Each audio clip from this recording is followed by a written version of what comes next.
encontramos allí, ¿cuál es? Comparaciones y lesiones morales. Dice aquí la palabra de Dios en el versículo 1. También estos son proverbios de Salomón, los cuales copiaron los varones de Ezequías, rey de Judá. Dice, gloria de Dios es encubrir un asunto, pero honra del rey es escudriñarlo. Bien, estamos llegando prácticamente, nos quedan nomás 6 capítulos, ¿cierto? De proverbios, y yo creo que hasta este punto hemos aprendido mucho acerca de nuestro comportamiento en la vida diaria, ¿cierto?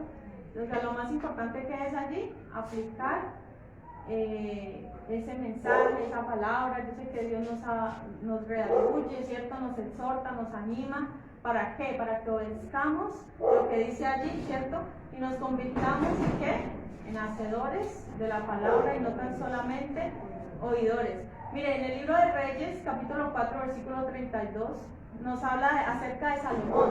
Salomón fue un hombre muy sabio que Dios le dio, o sea, él ya era sabio, pero él pidió más sabiduría, ¿sí? O sea que él tuvo toda esa sabiduría y escribió, dice la Biblia, que más de 3.000 proverbios. Todo lo que Salomón escribió no está en la Biblia, ¿sí? Solamente hay tenemos unos cuantos proverbios, pero hay muchos más que no están aquí. Pero aquí en el versículo 1 dice, también estos son proverbios de Salomón, los cuales copiaron los varones de Ezequías, rey de Judá. Resulta que este rey Ezequías fue uno de los reyes que amaron al Señor. Sí, uno de aquellos reyes que se proponían a hacer reformas, a cambiar cosas que estaban mal en el pueblo. Ellos veían, así como Josías y Ezequías hicieron reformas. Cuando ellos veían que el pueblo iba a sacrificar en los lugares altos, ellos se preocuparon, ellos se arrepintieron, ellos buscaron la palabra de Dios, la presencia de Dios, sí, se preocuparon por eso, por encontrar en el Señor hacer la voluntad de Dios, ¿sí? Ellos se apartaron de los ídolos, ellos convocaron el pueblo. Cuando hay un avivamiento en la iglesia, y nosotros ¿qué entendemos por avivamiento? Avivamiento no es que se caigan las personas y que empiecen a mover, eso no es avivamiento, ¿sí? Eso son emociones que si la persona sale del lugar y sigue lo mismo, allí no ha pasado nada, ¿sí? ¿Qué es un avivamiento? Es cuando hay arrepentimiento, cuando las personas se apartan del pecado, que si estaban en pecado y hubo ese avivamiento, se arrepintieron y cambiaron su manera de actuar. Ese es un verdadero avivamiento. ¿Y cómo se logra esto? Con la palabra. O sea, ¿cómo se lograba aquí en el libro en el tiempo de los reyes? ¿Cómo veíamos que se hacía? Cuando el pueblo volvía a la ley. Una vez el rey Josías, encontró el libro de la ley, lo halló, por muchos tiempos estuvo escondido, pero él escudriñó, él buscó en la palabra y allí, o sea, fue un día de alegría. Dice que ese día fue de alegría para todo el pueblo, igual que aquí con Ezequías. Ezequías era un hombre, un rey que amaba la palabra de Dios. Entonces cuando el pueblo se vuelve a Dios de corazón, cuando hay arrepentimiento, cuando buscan la palabra de Dios, sí, porque no puede haber avivamiento sin la palabra. Por eso es que salen tantas falsas doctrinas y tantas cosas raras. ¿Por qué? Porque dicen cosas, muchos predicadores dicen cosas propias, cosas que no están en la Biblia, y las personas, como no leen, no estudian la Biblia, entonces creen todos estos cuentos y entonces les hace creer que hay un avivamiento. O sea, avivamiento no es que haya multitud de gente, sino que haya gente convertida. Ese es el verdadero avivamiento y lo que pasaba acá en los reyes. Entonces aquí podemos ver que estos varones de Ezequías, hombres sabios, hombres escritores, compilaron unos proverbios para que no quedaran como en el olvido, ¿sí? Porque aún no habían sido publicados. Entonces dice que ellos lo copiaron, ¿para qué? Para que hoy pudiéramos leerlos, disfrutarlos, y aunque como les dije, no todos están en la Biblia, porque Salomón escribió muchos más. Y él dice, versículo 2, dice, gloria de Dios es encubrir un asunto, pero honra del rey es escudriñarlo. Mire, Dios es un Dios que le gusta encubrir cosas, ¿cierto? Ocultar cosas.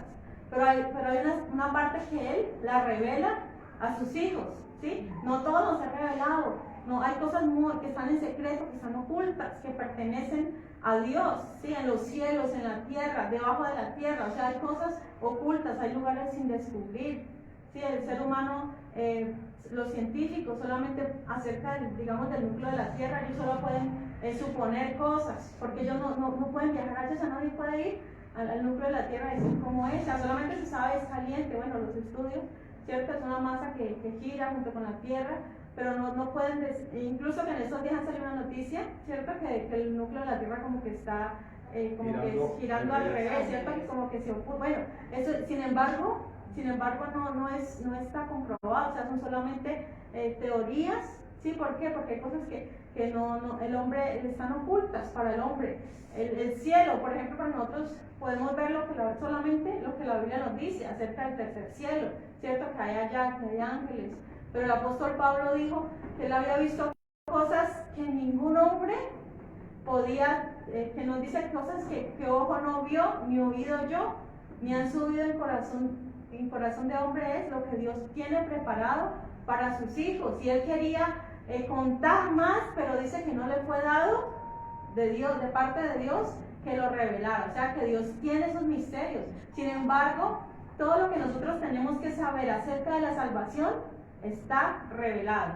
O sea, ahí ya sabemos que Jesucristo es la palabra de Dios y Él se reveló, Él vivió entre nosotros. O sea, lo necesario para que seamos salvos y vamos al cielo está revelado. Las cosas ocultas pertenecen a Dios, pero lo revelado, ¿qué? A sus hijos, a sus profetas, a sus ministros, a nosotros. O sea, Dios nos ha revelado todo lo que necesitamos para ir al cielo. No necesitamos nuevas revelaciones, nuevas cosas extrañas que no están en la Biblia. Sin embargo, Dios dice, clama a mí y yo te responderé y te enseñaré cosas grandes y ocultas que tú no conoces. Sin embargo, nosotros podemos, si Dios nos quiere revelar algo, podemos pedirle a Él acerca de algún misterio que no entendamos y Él, sin embargo, nos lo puede revelar. ¿Sí? Pero ¿qué hay que hacer? Hay que clamar a Él, pedirle a Él y Él nos puede revelar cosas, ¿sí? Cosas que son para nuestro bien, para nuestro beneficio, no para nuestra vanagloria. Bien, entonces dice, honra del rey es escudriñarlo. Qué bueno cuando así como estos reyes escudriñaban y descubrían cosas nuevas, cosas que el Señor había dejado allí ocultas, pero que cuando el rey se metía pues a escudriñarlas, le eran reveladas. Dice, la honra del rey es escudriñarlo y descubrirlo. ¿Sí?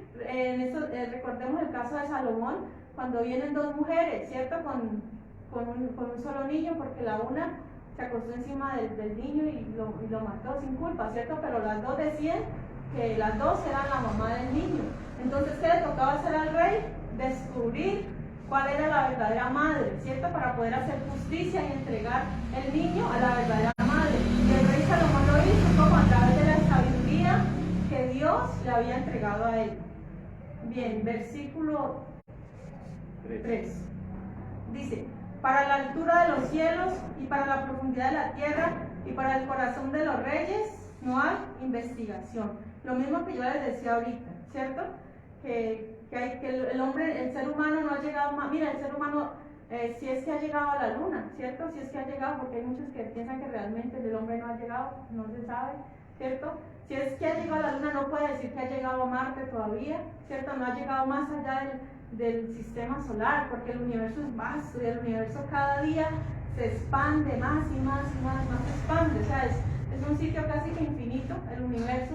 Entonces el ser humano, hay muchas cosas que no conoce, que desconoce, pero mire que, sin embargo, Dios va revelando, va mostrando al pasar de los años muchas cosas. Por ejemplo, acerca del lago de fuego.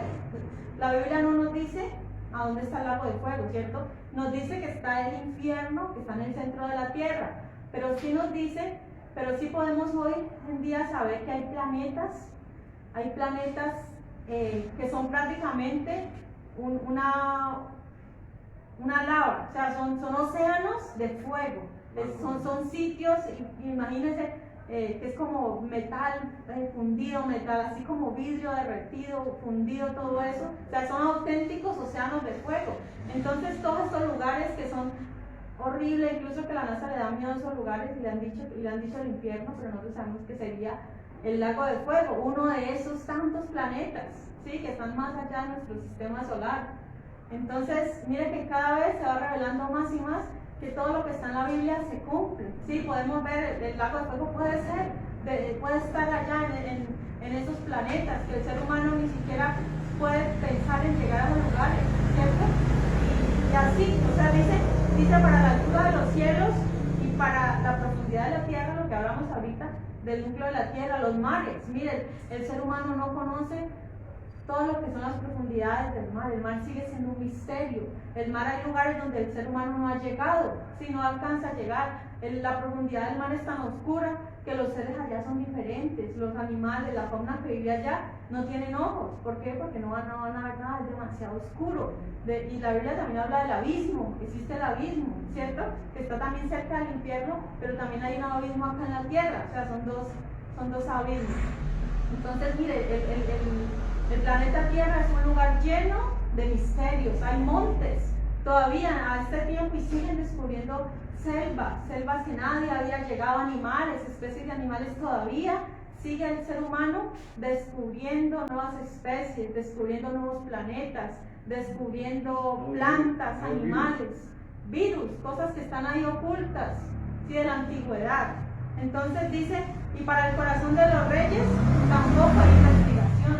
O sea que la Biblia dice que el corazón del ser humano es engañoso y perverso más que todas las cosas, ¿cierto? No se puede descubrir en sí ni nosotros mismos. A veces nosotros mismos tratamos de entendernos a nosotros mismos y a veces como que no lo podemos hacer. ¿Por qué? Porque el corazón del ser humano es engañoso, ¿cierto? A veces un día podemos estar bien, al otro día podemos estar mal, podemos haber pensado que hemos superado algo cuando en realidad está allí todavía. Entonces, asimismo, como no podemos con certeza saber los cielos y la tierra, así tampoco el corazón de los reyes. Versículo 4 dice: quita las escorias de la plata y saldrá alhaja al fundidor. Bien, allí nos está diciendo que la plata se llena de impurezas, de cosas, ¿cierto? Pero si se le quita a través de un proceso físico o químico todas esas impurezas, ¿qué saldrá? Saldrá una alhaja. O sea, el fundidor es aquel orfebre que trabaja pues ese metal. ¿Y qué va a salir? Si le quita todas las impurezas, va a salir una alhaja, o sea, algo bueno, algo valioso, algo precioso. Unos aretes, una cadena, una pulsera, un anillo, algo que vale, ¿sí? Pero ¿qué es necesario primero? Quitar todas las impurezas. Miren, nuestra vida podemos compararla también a ese metal, a ese material valioso, pero que si nosotros no quitamos, no permitimos que el Señor nos quite todas esas impurezas, no podrá salir de nosotros el verdadero propósito que Dios tiene con nosotros. A veces nosotros no queremos convertirnos de pronto en esa joya preciosa, pero lo que no queremos es permitir que el Señor quite todas esas impurezas, esa escoria, ese estorbo, eso que no permite que realmente se haga el propósito de Dios. Es como el alfarero. Dice la Biblia que nosotros somos el barro y que es necesario que Él nos pula, que Él nos transforme, ¿cierto? Pero nosotros a veces no permitimos que Él nos transforme a su imagen. Entonces es necesario, mire, despojarnos, dejémonos que el Señor haga la obra de nosotros y nos despojemos de todo peso, de todo lo que no le agrada al Señor. No nos amañemos con esas cosas, con esa basura.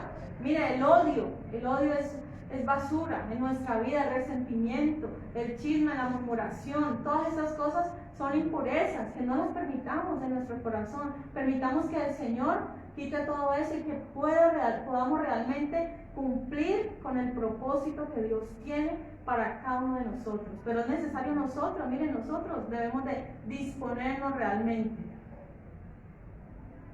Bien, versículo 5 dice: aparta al impío de la presencia del rey y su trono se afirmará en justicia. Puede ir relacionado al versículo anterior, ¿sí? Si el rey, el gobernante, el presidente se rodea de personas impías, de malos consejeros, ¿qué va a hacer? Dice, o sea, si está rodeado de ellos, su trono no será justo, no será firmado, sino que pronto vendrá a la caída, ¿cierto? Eso es lo que le espera a un gobierno que no hace justicia, que no tiene buenos consejeros. Y contrario a eso, si digamos lo contrario, ¿qué es?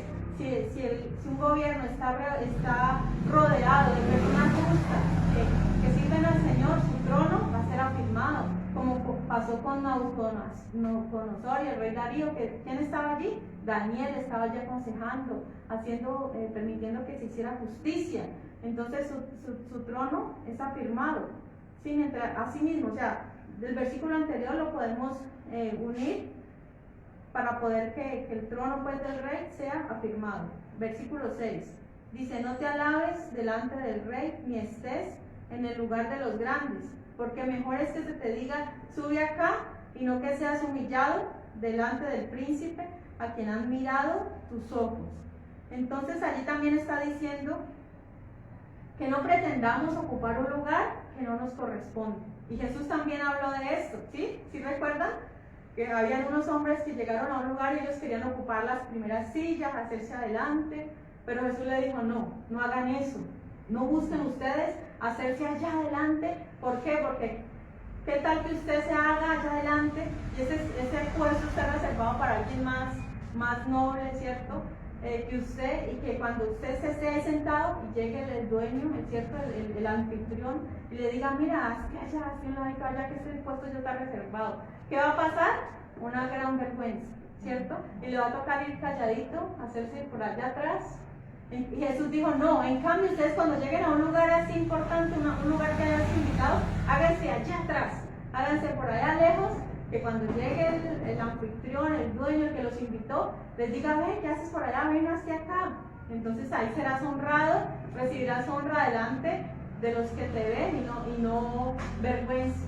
¿Sí? Entonces no busquemos nosotros ocupar lugares que no nos corresponden, ¿sí? No queramos pues como esa gloria, que no pretendamos hacernos cerca del rey, ¿no? Es mejor pasar de incógnito por allá, que si hubo la oportunidad de estar cerca del rey, bien, si no, también igual no le demos como esa importancia tanto a una persona, porque a veces somos así, a veces incluso en el pueblo cristiano pasa, que se da importancia al predicador, al cantante, al artista, al famoso, se da lugar y yo quiero ir, yo quiero saludarlo, y mire, es un ser humano como todos nosotros. Démosle toda la gloria al Señor Jesús, ¿sí? Démosle toda la gloria a Él, que Él es verdaderamente el que lo merece. El resto de seres humanos somos todos pecadores, cometemos igual cosas malas, ¿sí? Tenemos cosas de que arrepentirnos, estamos en la misma lucha, ¿cierto? Entonces no alabemos tanto a un ser humano, démosle toda la gloria solamente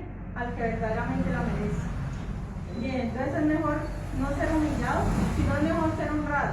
Bien, versículo 8 dice: no entres apresuradamente en pleito, no sea que no sepas qué hacer al fin, después de que tu prójimo te haya avergonzado. Trata tu causa con tu compañero y no descubras el secreto a otro, no sea que te deshonre el que lo oyere y tu infamia no pueda repararse. Mire, acá hay otra versión, o sea, nuestra versión Reina Valera del 60, del versículo 7 dice: a quien ha mirado tus ojos, pero la otra versión, ahí en el versículo 8 empieza de esta manera. Dice: es posible que la última parte del verso anterior corresponda al enlace con el 8. Tan solo por haber visto algo, y luego sigue: no entres apresuradamente en pleito. Es decir, que no debemos entrar por haber visto algo, decir: no, ya vi, yo hoy tengo que hacer algo porque yo vi esto. Les voy a poner un ejemplo. Hace muchos años yo vi a una hermana de otra iglesia, ¿sí? Que la misma ropa, el mismo peinado, o sea, era ella, o sea, sí, pero yo la vi con el mismo. Sí, ella tenía a su esposo y ella también era digamos, líder de la iglesia. Y yo la vi que estaba como abrazada con otra, a mí me pareció raro. Entonces, es como raro esto porque ella está acá, aquí con el parque y ella es de la iglesia. Y bueno, de todas maneras yo me quedé raro, yo seguía en lo que estaba, pero dije: no, yo no me quedo con la duda, no me voy a acercar más para ver si es verdad o no. ¿Sí? Entonces yo me acerqué y no, resulta que no era ella. Mire, era igualita, usted la veía así como a media cuadra, era ella. Pero entonces, mire, ¿qué tal si yo me hubiera puesto a decirle al esposo, por ejemplo, ¿no? O sea, yo nunca hubiera hecho eso, sino que un ejemplo, que yo vea que vi a su esposa O sea, ¿qué pasa ahí? Un chisme, algo, y así nos pasa a nosotros.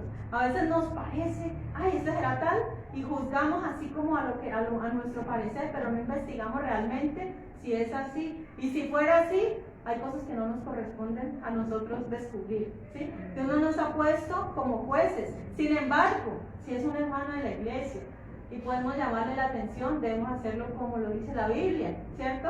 Dice la Biblia que si tu hermano, allá el apóstol Pablo dice que llévalo, pues lo podemos ir de pronto compartir con él, hablar con el pastor, pero de una manera muy prudente, no para que todo el mundo se dé cuenta, no para hacer un escándalo, no, sino prudentemente, pero con el propósito de ¿qué? De que esa persona se aparte, ¿sí? Y dice la Biblia, bueno, hay unas normas pues que se deben seguir, pero nunca llegar y descubrir pues delante de la gente y volver un chisme, porque ¿qué va a pasar con esa persona? Si volvemos un chisme de eso, la persona se va a ir de la iglesia, no va a volver, ¿cierto? Y en vez de haber ganado a ese hermano, antes lo echamos, lo tiramos al mundo. Váyase para el mundo que acá usted es un pecador y no tiene derecho a entrar. Cuando Jesucristo no hace eso. Jesucristo, ¿qué hizo con la mujer adúltera? Le dijo, ni yo te condeno. O sea, Jesucristo no, él era el único que podía condenarla y no lo hizo. Nosotros tampoco condenemos a las personas. Y acá pues se refiere, dice, no entres apresuradamente en pleito. Ya de pronto que usted tenga un pleito con un familiar, con un vecino, con algo que nos está diciendo.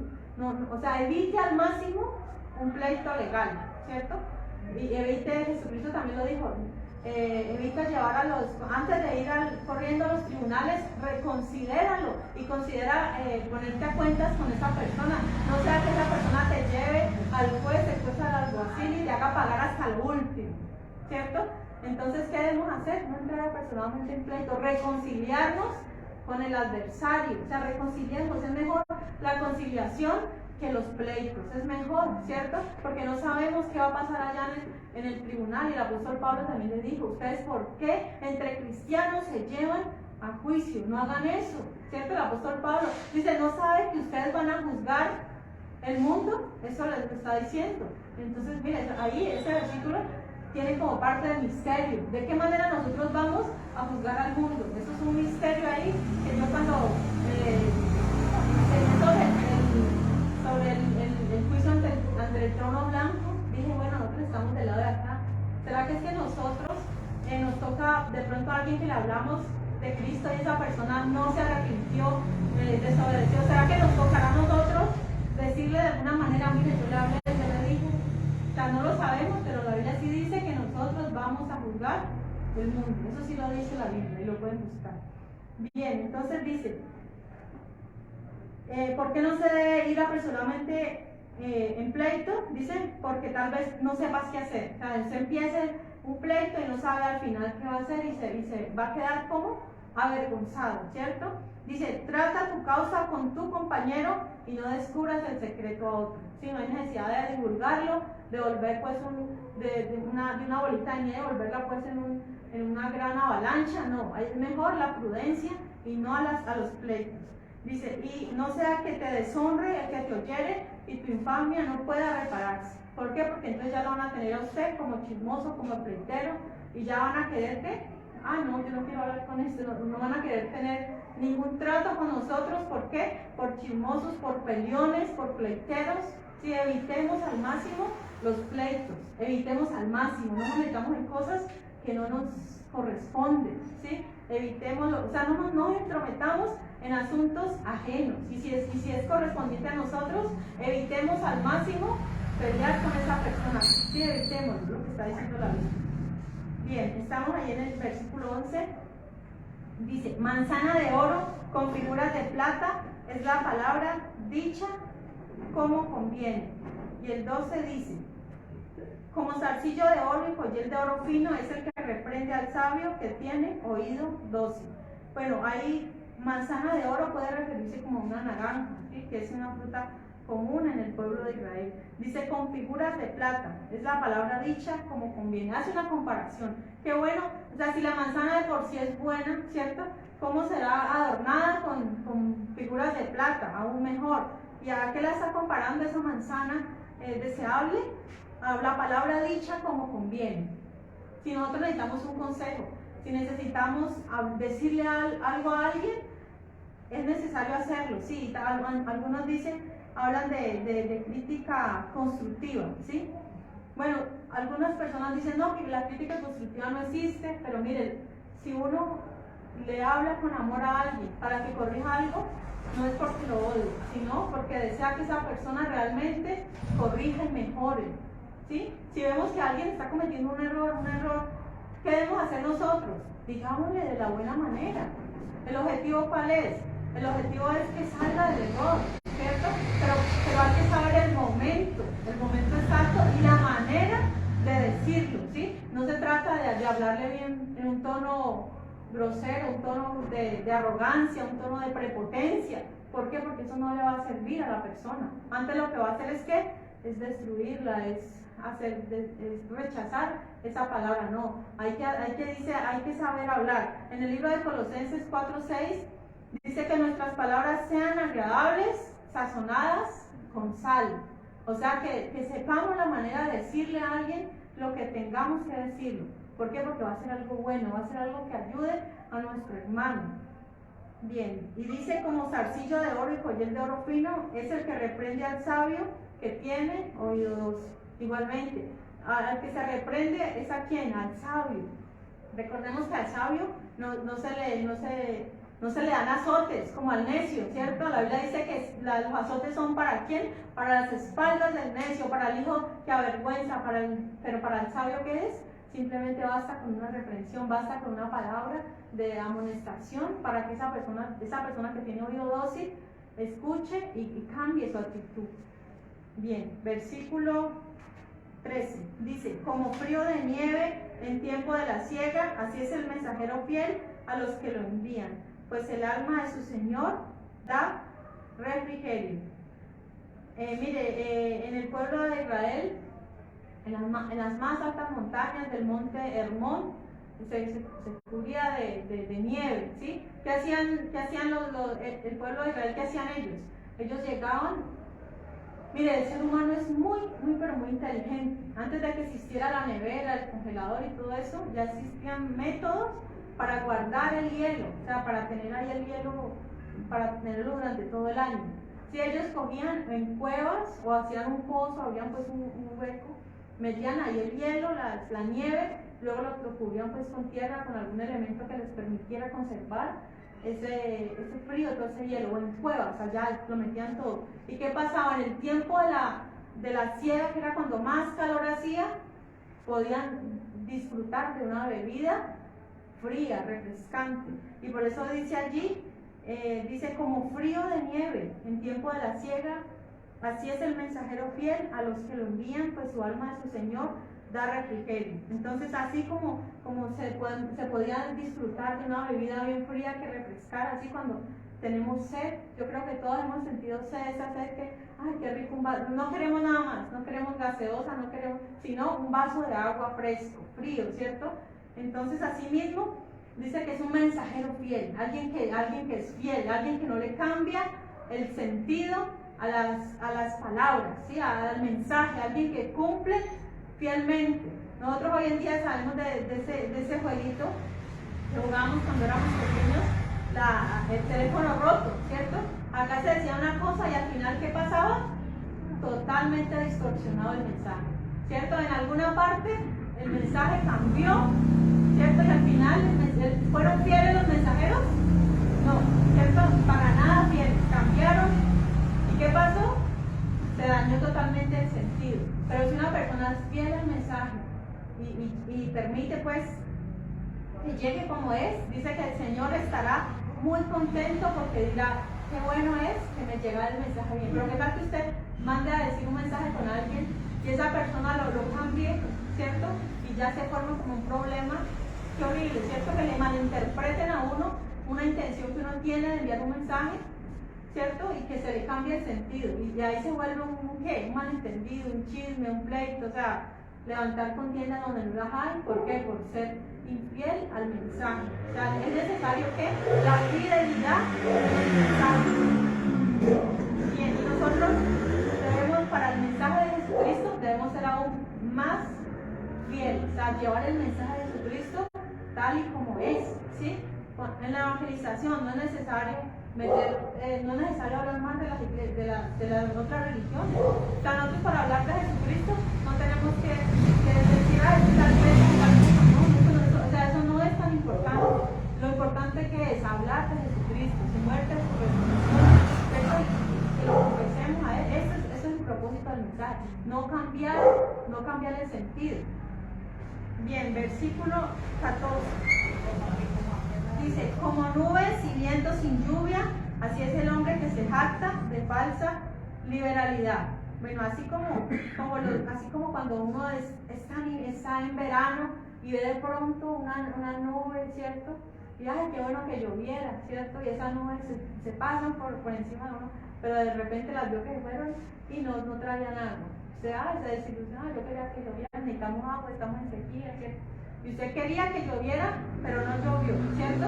Así mismo, así como esas nubes que solamente causan ilusión, son aquellas personas que prometen algo, prometen un regalo. Y cuando uno es niño sí que le prometen cosas, yo le voy a regalar esto, yo le voy a dar esto.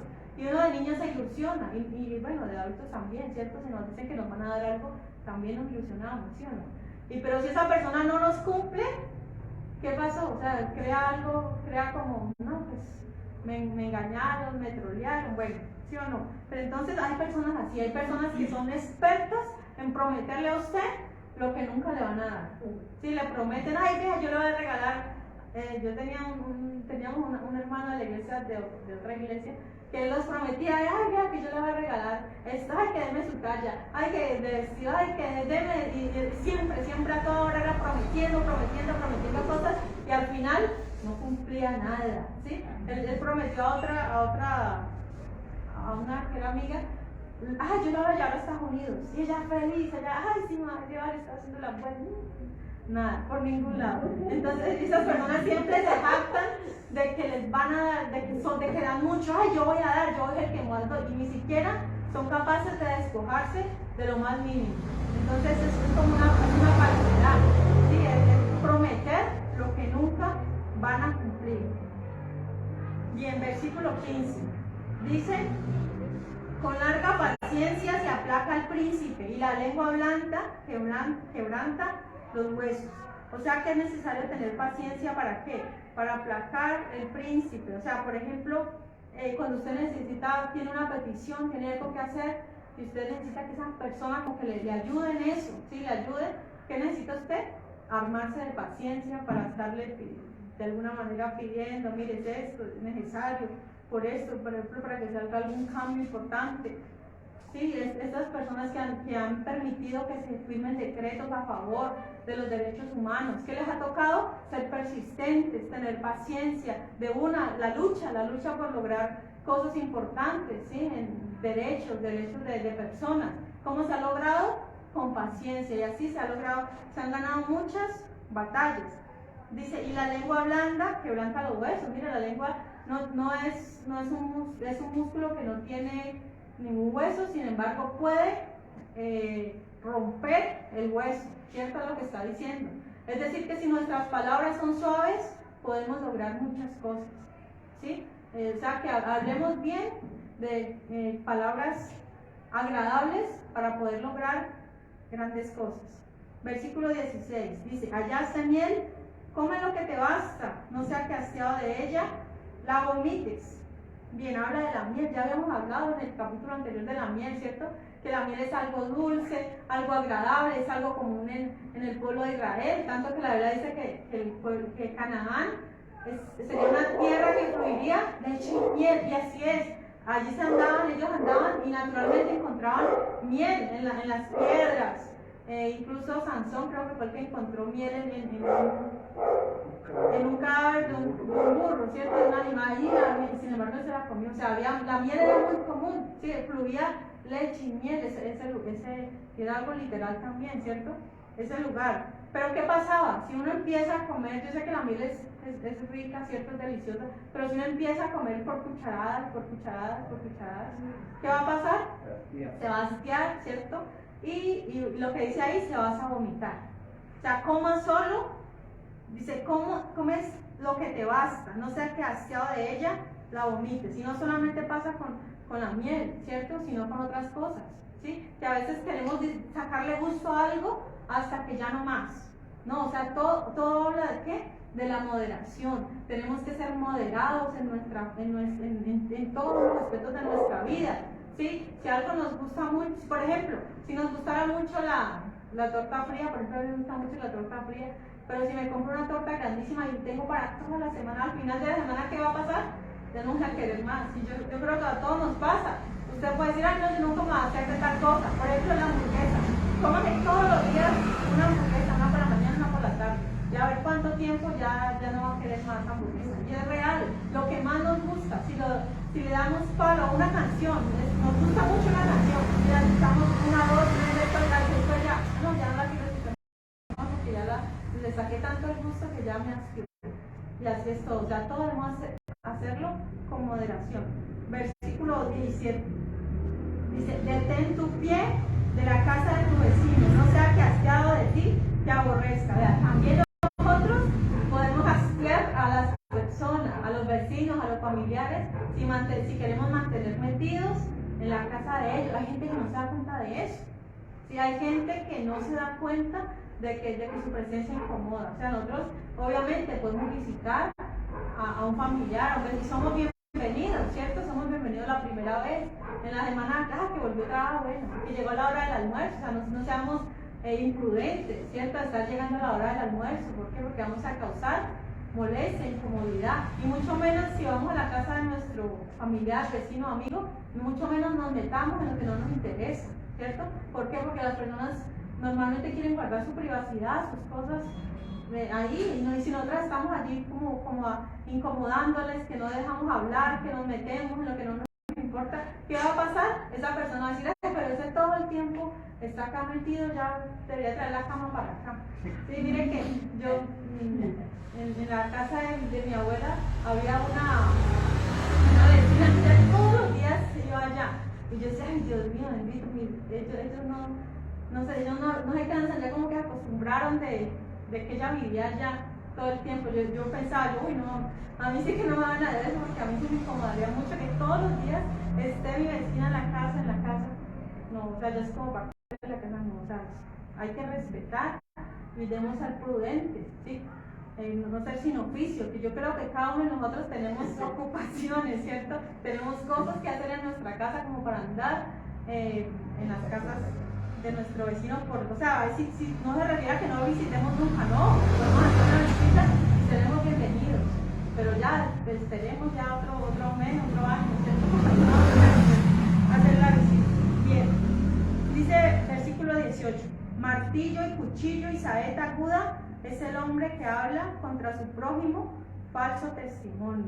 O sea, ¿qué es todo esto? Martillo, cuchillo, saeta aguda, ¿qué son? Instrumentos de muerte, ¿cierto?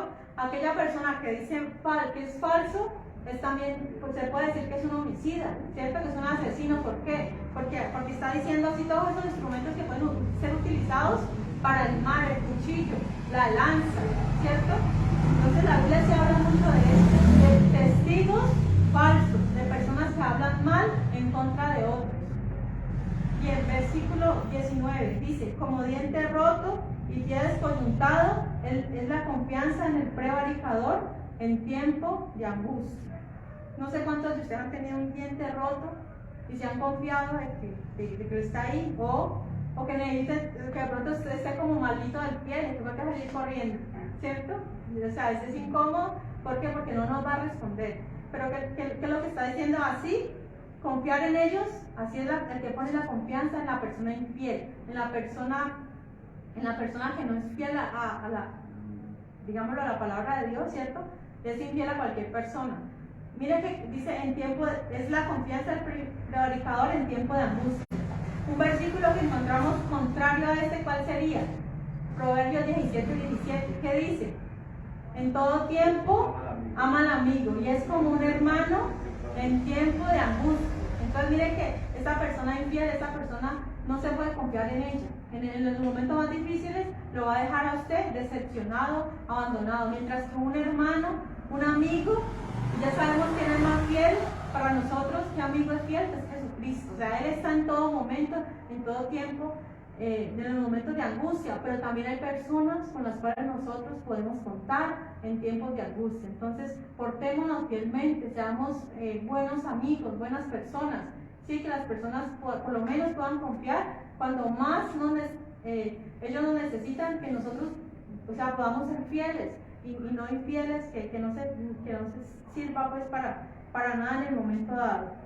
Versículo 20 dice: el que canta canciones al corazón afligido es como el que quita la ropa en tiempo de frío, o el que sobre el jabón echa vinagre. Bueno, ahí está hablando de que hay momentos de aflicción, ¿cierto? No los podemos evitar. Por más que queramos evitar esos momentos, no lo podemos hacer y van a llegar los momentos de aflicción. Pero ahí nos está diciendo que si alguien está afligido, ¿qué dice la Biblia? Por allá en el Nuevo Testamento, creo que es el apóstol Pablo. Dice: si alguno está alegre, cante alabanza. Y si alguno está triste, ¿qué es lo que debe hacer? Oración, ¿sí? Entonces, para el alegre es el que está cantando alabanza, pero si está afligido, lo que la persona debe hacer es hacer oración, ¿sí? Y no ponerse, y no la otra persona ponerse a cantarle o mire, y mucho menos ponerle esa música de despecho. Sí, cuando las personas están afligidas, eso es lo que quieren ponerse a tomar un trago y ponerse a escuchar música que los haga sentir ¿qué? Peor. O sea, si una persona está afligida y se pone a escuchar ese tipo de música triste, va a estar peor, no va a servir, no le va a ayudar en nada. Nosotros no debemos de fomentar eso, sí, no debemos de fomentar la melancolía, la tristeza, no. Antes debemos sí llorar con los que lloran, pero acompañarlos a la oración. Porque mire, si nosotros oramos eficazmente, ¿qué pasó a Ana? Cuando Ana estaba afligida, ella oró. Dice la Biblia que ella oró amargamente. Sí, es decir, ella derramó su corazón ahí, pero cuando se paró, ¿qué dijo? Ya no estaba más triste. ¿Sí recuerdan esa parte? O sea, la demora fue que ella llorara y le pusiera todas sus cargas en el Señor. En estos días el Señor también me hablaba, yo estaba angustiada, el Señor me dio prácticamente ese versículo de que por nada estéis afanosos, sí, porque uno se afana, pero Dios me habló en ese versículo, me dijo: por nada estéis afanosos, y lo busqué, y dice: sino que sean conocidos vuestras peticiones con súplica y con acciones de gracias. Dice: y el Señor guardará en completa paz aquel cuyo... no sé si es el mismo,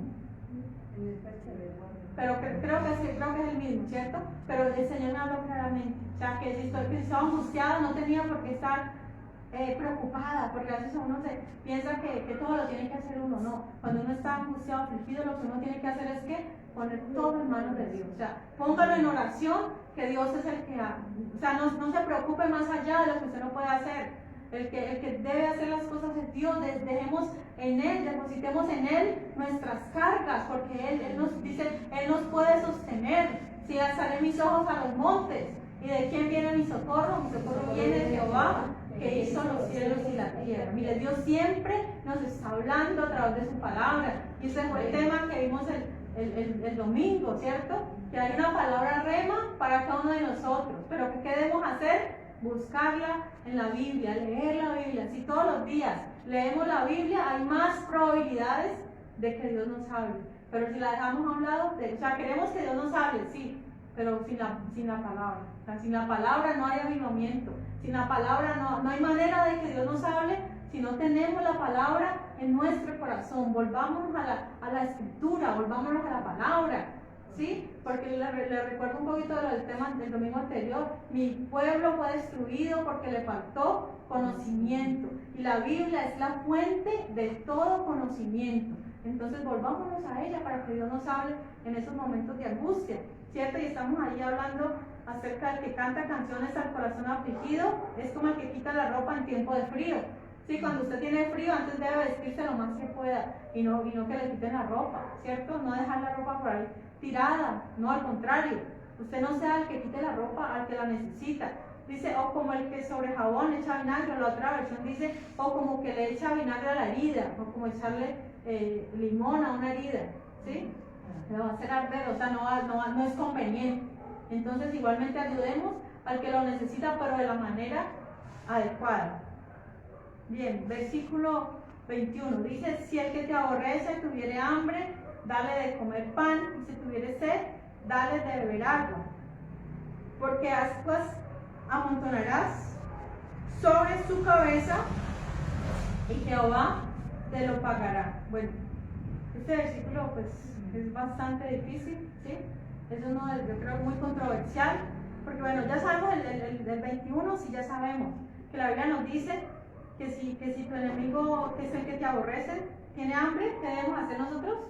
Darle de comer, o sea, darle de comer, ¿no? O sea, no le niegues la ayuda. Si tiene hambre, si usted está a su alcance, está humilde y usted acuda a él y le da de comer pan, ¿cierto? Y si tiene sed, pues ¿qué ha de hacer? Pues dele agua, dele lo que está a su alcance.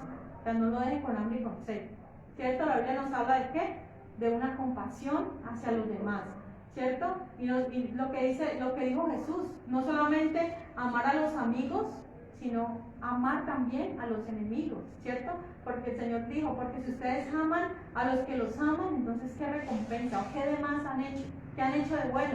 Si eso también lo hacen los fariseos, los publicanos, todo el mundo hace eso, ¿ustedes qué hacen de más? Entonces la Biblia nos está mandando a amar a nuestros adversarios. Pero ahí el versículo 22 es donde yo he visto pues mucha controversia.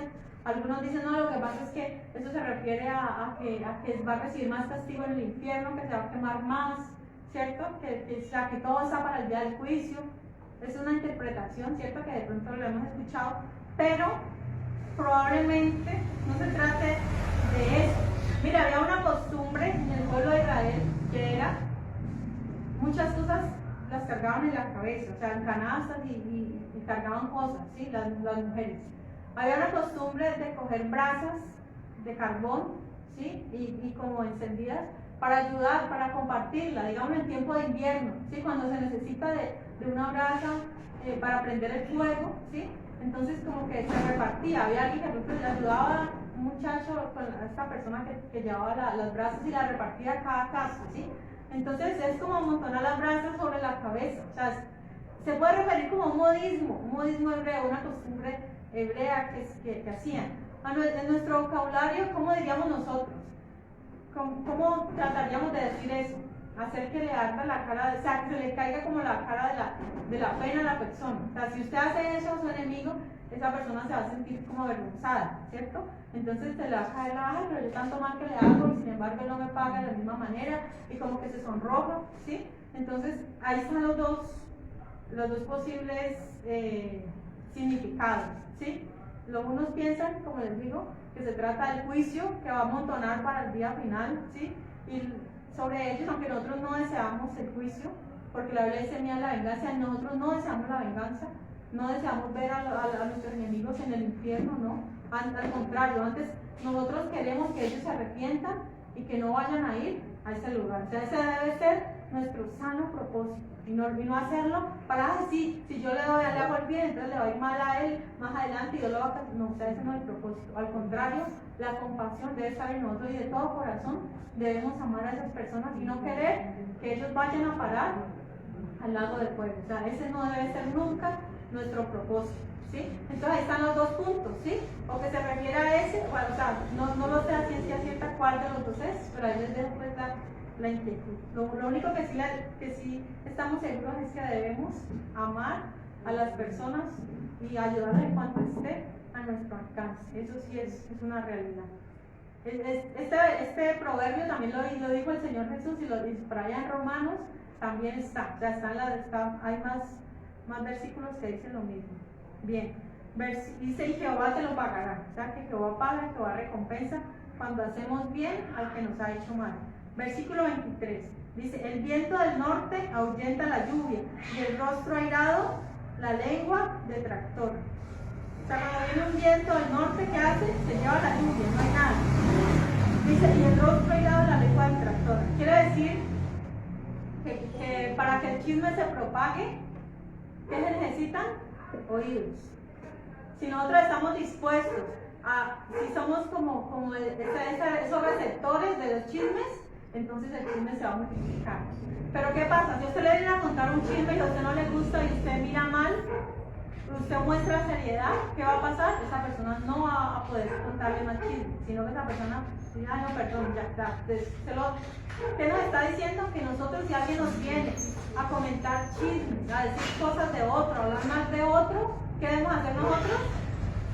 No prestar, no darle lado, no darle lugar. ¿Por qué? Porque entonces hasta ahí llegó el chisme si usted no lo hace. El chisme se multiplica si tiene receptores. ¿Sí? Esa persona cree que usted, o sea, que no nos tomen como ay, sí, esta persona quiere escuchar chisme y usted como que, ay, sí, qué bueno, y usted como que se junta antes de hablar mal de esa otra persona, pues eso está mal, ¿no? Bien, versículo 24, dice, mejor es estar en un rincón desterrado que como mujer rencillosa en casa espaciosa. ¿Sí recuerdan que habíamos visto esto ya? También, que allá en Proverbios dice que como gotera continuo es la mujer rencillosa, o sea, la mujer que está peleando a toda hora, que llegó el marido de trabajar y usted por qué llegó tan tarde y usted no me trajo para comer, o sea, empieza con una legadera, ¿cierto? Que no se la aguanta nada.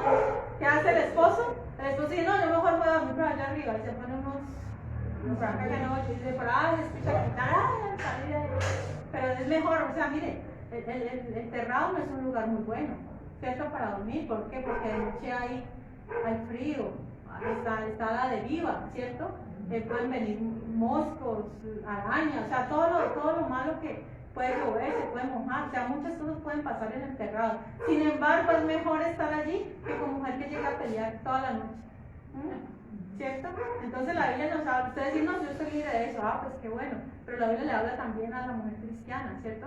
Portémonos bien, no estemos a toda hora peleando, buscando pleito donde no lo hay, ¿sí? Comprendamos que a veces los hombres están cansados de trabajar, ¿cierto? Y lo último que quieren es que una gotera ahí continua, ¿cierto? Dice, en otra parte del proverbio dice, es mejor ir habitar en el desierto que en casa espaciosa con mujer rencillosa, ¿sí? Entonces desechemos toda esa rencilla y por supuesto que también aplica a los hombres, ¿no? Claro, si hay hombres rencillosos, no, claro que sí. Para la mujer, pero si hay un hombre rencilloso, entonces no aplica. No aplicaría, claro. Cuando Dios le habla al hombre, también le habla a la mujer. Claro, pues digamos que principalmente es la mujer la que es más rencillosa, pero es como la Biblia, se habla de la mujer extraña, pero entonces no hay hombre extraño, también hay hombre extraño. Obvio, están los dos sentidos, ¿no? Sino que obviamente hace como la que no, hace como la aclaración, a que es más la mujer la que más alegre, la que más es historia. Bien, estamos entonces en el 25. Como el agua fría al alma sedienta, así son las buenas nuevas de lejanas tierras. Qué bueno es cuando estamos con sed, lo que decíamos ahorita, ¿cierto? Poder disfrutar de un vaso de agua frío, ¿cierto? Yo creo que todos lo disfrutamos más el agua que una gaseosa, porque la gaseosa finalmente no quita la sed, ¿cierto? Antes da más sed. O sea, para la sed, el agua es lo mejor, o sea, es lo más saludable y lo que Dios nos dejó naturalmente, ¿sí? El agua. Y dice, así son las buenas noticias de lejanas tierras. ¿Se imaginan esos tiempos en que fue escrita la Biblia? ¿Cómo llegaban las noticias? ¿Cómo era eso? Si no habían carros, no había computadores, no había teléfonos, ya no había motos, no había nada de eso, ¿cierto? No habían aviones, nada de eso. Entonces, ¿cómo era la comunicación en ese tiempo? Era bastante difícil, era a caballo, ¿sí? Llegaba a pie, era en barco. ¿Cuántos meses podría tratarse para ir de un continente a otro? Meses, ¿sí? En alta mar, ahí sufriendo de todo. Y entonces, ¿las noticias cómo eran? Muy lentas. Imaginen que se muera un familiar acá, por ejemplo en Israel y en Egipto, que era el país más cercano. ¿Cuánto tiempo podría darse cuenta que murió el familiar? Bueno, unos bastantes días, ¿cierto? Jesús caminaba bastante. A veces caminaba 3 días. ¿Alguna vez ha llegado a caminar 3 días de seguido? ¿Alguno? ¿Sí o no? ¿No? 3 días no han llegado a caminar nunca. ¿No? Ni siquiera 1 o 2. Mediodía. Pues resulta que en ese tiempo así era. O sea, se andaba a caballo y o sea que las noticias llegaban muy lentas. Imagínese una noticia de unas tierras de su familia. ¿Cómo es que espera usted que sean noticias? ¿Qué clase de noticias? Buenas, ¿cierto? Que sean buenas. ¡Ay, qué bueno! Mira, tu mamá dio a luz un hijo, tu hermanito. O qué otra noticia buena, ¿no? Ya, ¿qué otra noticia buena puede recibir uno? Así en esos tiempos, en los tiempos antiguos. Voy a ir a visitar, salve muy bien. Exacto, lo que el Señor le habló, mira, tuve un sueño, Dios me habló y tal cosa. Bueno, hay muchas noticias. ¿Qué noticia buena recibieron los pastores de Belén y los hombres magos? ¿Sí recuerdan esa buena noticia? Que ha nacido precisamente, ¿cierto? Que ha nacido el Salvador. Esa es una buena, mire, la mejor noticia que nosotros podemos recibir en nuestra vida nos ha llegado de muy lejos. Sí, mire, imagínense de dónde viene la noticia, del otro continente, o sea, de por allá lejísimo. O sea, ¿qué continente es Israel? Es Asia, ¿cierto? Asia. Desde Asia nos llegó a nosotros la noticia de que Jesús, o sea, dice, Hosana, en las alturas ha nacido el Salvador, buena paz a los hombres, buena voluntad para los hombres, ha nacido el Salvador. O sea, qué buena noticia que nosotros hoy podemos, o sea, gracias a esas buenas noticias, hoy estamos aquí, ¿verdad? Que Jesucristo nació, que Jesucristo resucitó. Esa fue otra noticia excelente. Que Jesucristo, al haber muerto, Satanás estaba ahí como a la expectativa. Aquí está, lo maté, lo vencí, ¿cierto? Y la muerte. Ellos hicieron fiesta, lo vencimos, El Salvador. Pero, ¿qué quedó más adelante cuando Jesús resucita el tercer día? ¿Dónde está muerte? Tu aguijón. ¿Y dónde está el sepulcro? Tu victoria, que no pudiste detener al Rey de Gloria, sino que al tercer día nuestro Dios, nuestro Jesucristo amado, resucitó, y gracias a eso hoy podemos, mire, precisamente lo que celebra la gente, ¿cierto? En estos tiempos, que celebran la resurrección, ¿cierto? La muerte y bueno, todo eso. Pero nosotros sí realmente celebramos esa resurrección, y cada día nosotros recordamos que el sacrificio de Jesús, su muerte, su resurrección, y tomar la Santa Cena, que significa conmemorar la muerte y la resurrección de Cristo. O sea, es una buena noticia, las buenas nuevas que llegan a nosotros. Y nosotros igualmente debemos ser mensajeros de ¿qué? De paz, mensajeros de llevar las buenas noticias. Cuán hermosos son los pies del que anuncia la paz. Cuán hermosos son los pies del que anuncia buenas nuevas de salvación, y todo el mensaje de salvación y todos los beneficios que trae para la humanidad la muerte y resurrección de Cristo. Bien, versículo 26 dice: como fuente turbia y manantial corrompido es el justo que cae delante del impío. O sea, estamos hablando ahorita de que tomar un vaso de agua es bueno para la sed. Imagínese usted que no llevó la botellita de agua y se encontró por allá con un manantial de agua. O sea, ay, qué bueno, voy a tomar agua. O sea, era lo que se usaba antes, ¿cierto? Antes no se usaban botellas de agua. Hoy en día es una necesidad para el ser humano que le han creado comprar botellas de agua. O sea, es una necesidad creada que no existía. O sea, sí necesitamos tomar agua, pero no embotellada, ¿cierto? ¿Y qué pasó? Se creó esa necesidad.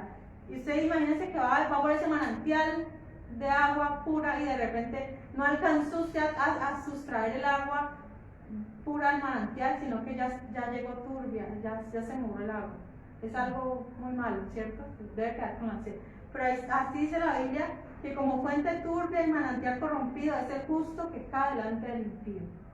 O sea, el justo que cae delante del impío. ¿Qué mal es eso? Mire, podemos ver varios casos. En la Biblia podemos ver, por ejemplo, ¿recuerdan a Abraham? ¿Recuerdan la historia de Abraham y Abimelech? Este hombre Abimelech tuvo que soltar a Abraham, ¿cierto? Le dijo, pero ¿por qué me mentiste? ¿Cierto? Acerca de que era tu hermano. Aunque Abraham no había dicho una verdad a medias, porque era media hermana, ¿cierto? Pero ¿qué pasó? No le dijo, ella es mi mujer. ¿Sí o no? ¿Sí recuerdan eso? Ahí digamos, un impío le tenía que decir, Abraham tuvo que caer, y qué triste es que un inconverso nos tenga que reprender a nosotros. Es como una caída, ¿cierto? ¿Dónde más podemos verlo en la Biblia? Cuando Sansón cayó. ¿Cuál? Abraham lo hizo 2 veces. Abraham no le pasó para el hijo también, a Isaac también le pasó lo mismo. Mire, Sansón cae delante de los filisteos. ¿Por qué? Por la desobediencia. ¿Qué otros ejemplos vemos donde un justo cae delante del impío? ¿Me pueden recordar algunos de ustedes que son tan estudiosos de la palabra? Ahí estamos en el versículo 26, dice: como fuente turbia y manantial corrompido es el justo que cae delante del impío. O sea, en la Biblia, ejemplos de la Biblia, cuando un justo ha caído delante del impío.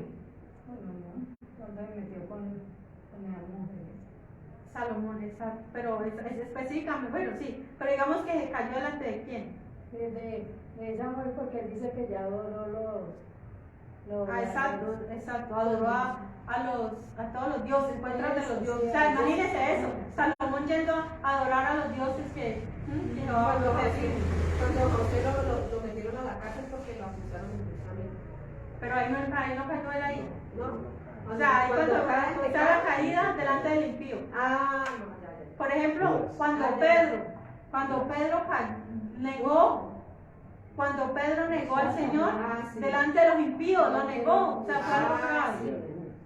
Él dice que Judas, sí, claro, Judas era un discípulo. Claro, Judas era y cayó delante de los impíos. Imagínense, entregó, claro, ahí tuvo la caída. Pues, que vendió por su primogenitura.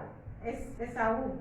Pero delante de, digamos, delante de quién impío, o sea, delante de quién justo cayó él. ¿No es cierto? ¿No? Bueno, entonces hay muchos casos así en la Biblia donde podemos ver y se hubiera mire, también un caso que prácticamente no estudiamos mucho, cuando Josías cae y delante del faraón Necao, este hombre lo mata. ¿Sí? Mire, Josías, yo hablé ahorita bien de Josías fue uno de los mejores reyes, pero cometió un error. ¿Sí? Salió a defender al rey de Siria, la pelea no era con él. ¿Sí? Y faraón cayó delante del faraón Necao, es algo malo. Y mire, hoy en día vemos eso. Tristemente, si un pastor le pasa algo malo, eso mejor dicho, todo el mundo empieza a hablar. Usted va a escuchar a esos pastores y van a hablar de todos los pastores, a los pastores, y hablan, ¿cierto? Mientras que si una persona normal del común comete algo, eso está calladito, no tiene por qué saberse. Pero si es un pastor evangélico que comete un pecado, que cae en pecado, que hace algo malo, eso se descubre y la gente se encarga pues de alborotarlo y que todo el mundo sepa. ¿Sí? Pero mire que ahí es cuando nosotros debemos de guardar nuestro testimonio, ¿sí? Para no caer delante de ellos, porque eso es lo que el diablo quiere. El diablo, mejor dicho, dice la Biblia que el diablo es el acusador y que está allí como a toda hora queriéndonos acusar delante de él, pero nosotros no le vamos a dar lugar en el nombre de Jesús. Amén. El diablo sí quiere vernos caídos y quiere vernos, ay, caíste, este evangélico, vea la vista, el que reprende, el que vea la vista caído.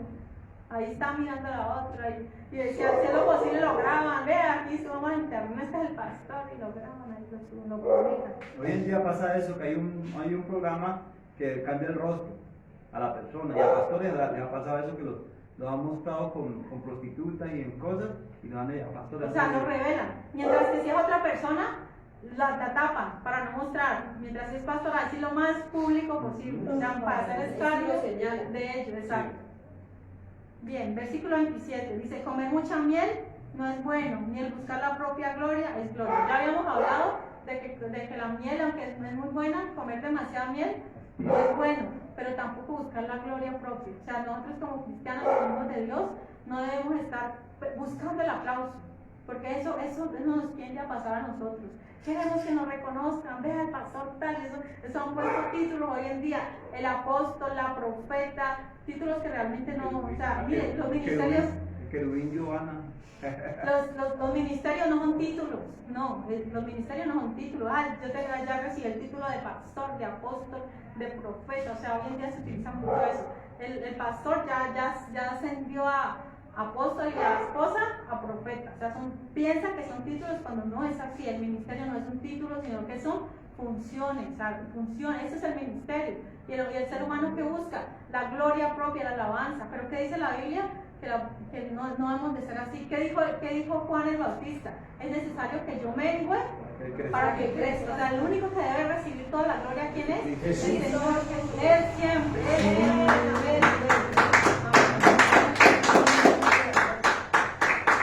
Bien, dice, entonces, dice, mucha miel produce náuseas y así es el que a sí mismo se glorifica. O sea, que debe producir algo más. Dice, bien, versículo 28 y ahí ya terminamos, dice, como ciudad derribada y sin muro es el hombre cuyo espíritu no tiene rienda. Recordemos que en las ciudades de antes, ellas estaban amuralladas, ¿sí? Para protegerlos de qué? De los enemigos que las venían a tomar y todo eso, o sea, tenían que estar bien protegidas, ¿cierto? Pero ¿qué pasa? Como que si una ciudad no tiene mural, derribada y sin muro, así es el hombre que no tiene freno. Recordemos que uno del fruto del espíritu, ¿cuál es? Dominio propio. O sea, las personas que son libertinas, que creen que la libertad es libertinaje y hacen lo que quieren, o sea, son esclavas de ellos mismos, no tienen ninguna rienda, o sea, no se controlan, no se autocontrolan, ¿sí? Entonces así son las personas, no tienen ninguna protección, hacen cada día, mejor dicho, no tienen control, no tienen dominio, sino que son llevados para donde quiera, así son, o sea, como las ciudades derribadas, como una ciudad sin muros. Bien, entonces recordemos rápidamente qué hemos visto, qué hemos visto.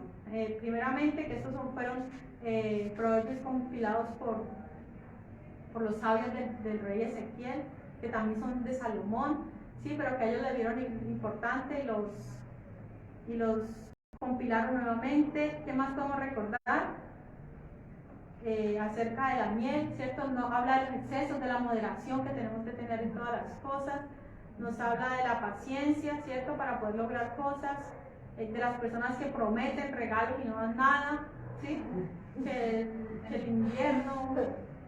No, y hay un versículo de la Biblia, claro, lo dice en una cosa de la cita, que es mejor no prometer si no va a cumplir. Exacto, es mejor quedarse Dios nos calladito. manda a que mejor, si no vamos a cumplir, mejor. Como Ananías. Eso iba a decir yo.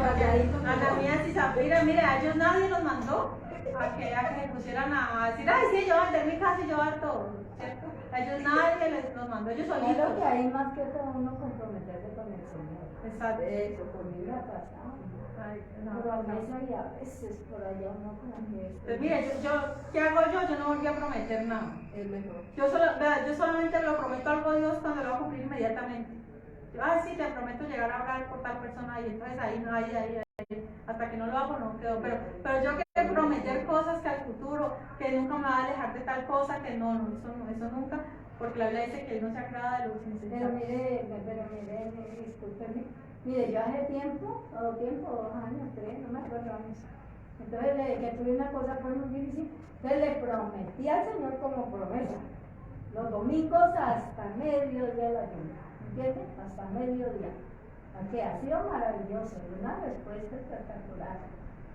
Pero hay domingos, y mire que lo raro es que cuando ese domingo no hay uno por algún motivo, uy, O sea, mire que usted precisamente